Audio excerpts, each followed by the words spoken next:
Москва. Приказ Верховного Главнокомандующего по войскам Красной Армии и Военно-Морскому флоту.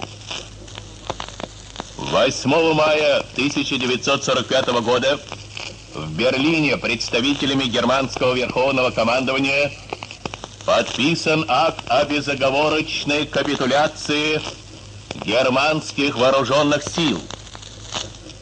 Великая Отечественная война, которую вел советский народ против немецко-фашистских захватчиков, победоносно завершилась.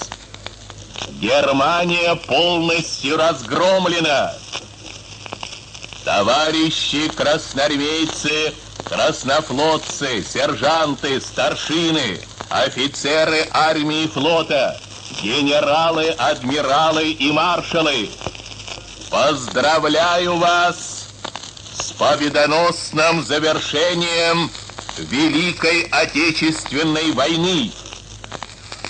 Во знаменование полной победы над Германией сегодня, 9 мая, в День Победы, в 22 часа, столица нашей Родины, Москва, от имени Родины салютует доблестным войскам Красной Армии, кораблям и частям военно-морского флота, одержавшим эту блестящую победу 30 артиллерийскими залпами из 1000 орудий.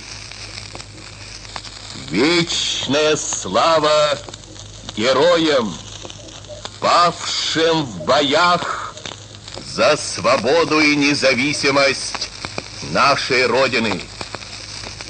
Да здравствует победоносная Красная Армия и военно-морской флот! Верховный главнокомандующий, маршал Советского Союза Сталин.